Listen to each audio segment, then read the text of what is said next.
دوستان عزیز، درخشندگی ورزشگران تاجیک در این مسابقات با نفوذ سطحی جهانی یعنی فصل‌های جدای جهانی ادامه دارد. اکنون میر محمدوف شکر محمد ورزشگر 22 ساله تاجیکستانی با جداگی سفید و موقعیت خوب برای پرتاب کردن از سمت راست با پای راست همو چیمتا همو چیگری هم تای و توشی سه روش مختلف هلوک از بین از داخل از سمت پیش این سه روشی که موقعیت دارد شکر محمد میر محمدوف بر مقابل این حریف روسش، ولی در اینجا اکنون ایستادگری میکند تا اینکه باز قوه و توان اضافی حریف را آموزش کند.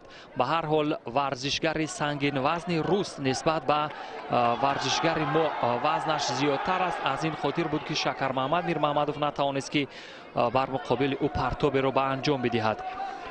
روسلان شخبازوف ورزشگر 23 ساله فدراسیون روسیه، او در کارنامه‌اش 12 مرتبه با پرتاب امتیازآور ایپان غالبیت به دست آورده است از 42 مرتبه که در بالای تتمی در صحنه‌های بزرگ جهانی برآمده است.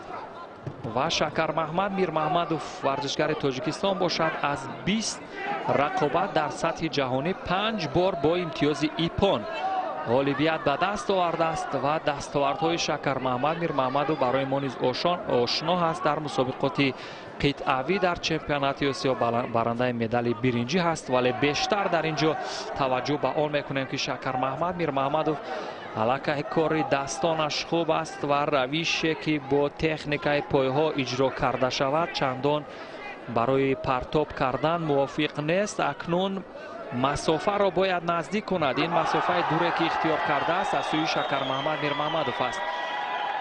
یک مسافه نزدیک هلوک از بین و چیمتا، اما اینجا ببینید چی زیدی حمله به مورد از سوی شکر محمد میر محمدوف رقم خورد. در تتمی دیگر ورزشگر دیگری تاجیک نیز هنرنمایی میکند. همانطور که گفتیم دوستان، امروز روز هنرنمایی ورزشگران سنگین وزن تاجیک خواهد بود دوستان.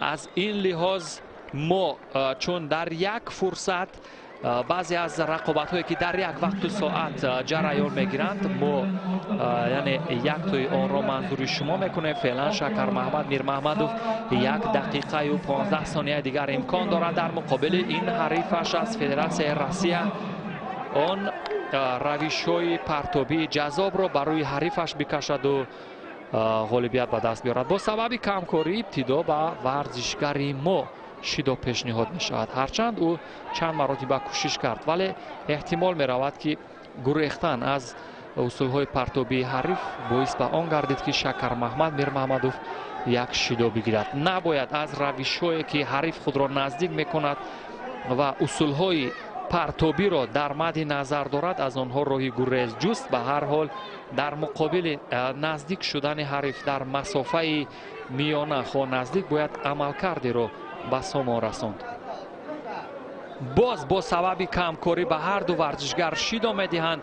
از نظر شیدو یا کارت های جزا نتیجه بر سود ورزشگر روس است. از این به وجه میآید ورزشگر ما شکر محمد میر محمدوف قپیدن اول خود را مستحکم میکند از قسمت پشت حریف. این کمیکت با دستی راست از قسمت ببینید هم کمربند و یک هلوکی بین پای شکر محمد میر محمدوف و چیمتا رو میتواند ببینید اما نتوانست تا لحظه اخیر این رو به کار ببرد و ببینید دو مرتبه همین کمکاری و اکتیف نبودن در برابر آنه که شکر محمد موقعیت داشت از اصول های حریف راه گریز میجست، همین باعث گردید که دو شیدو بگیرد. ولی در قسمت های پایانی یا ثانیه های پایانی وقتی اساسی نباید به این راه بدهد و باز موقعیت برای یگو چیمتا.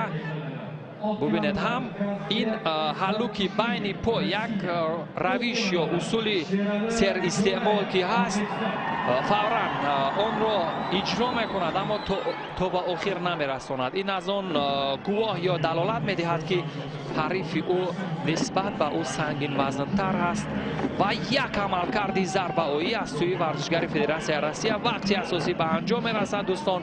گالدن اسکات دقیقه های طلایی یا امتیازی طلایی ببینیم بر سود کدام از این ورزشکاران رقم میخورد. این هم لحظه اول رقابت در گلدن اسکو. ورزشکاران سنگین وزن چون با هم در می آمیزند. به نظر می رسد که یگان عملکرد پرتابی جذابی را اجرا میکنند و چیمتا باز همانو در مد نظر و پرتابی زیدی حمله ببینیم بر سود کدام از این ورزشکاران رقم خورده هنوز مشخص نیست.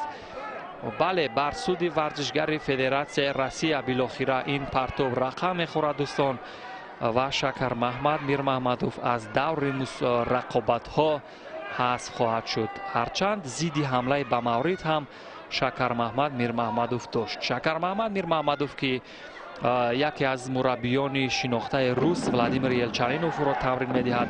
در مورد حرفیت او بارها اظهار نظر کرده که شکر محمد میر محمدوف در کمال اوج شهرت خویش است. او روش‌های پرتابی و تکنیکی بسیار زیبا را اجرا می‌کند، اما امروز که دیدیم در مقابل وطن یا هموطن خود ولادیمیر یلچرینوف لال ماندن. به هر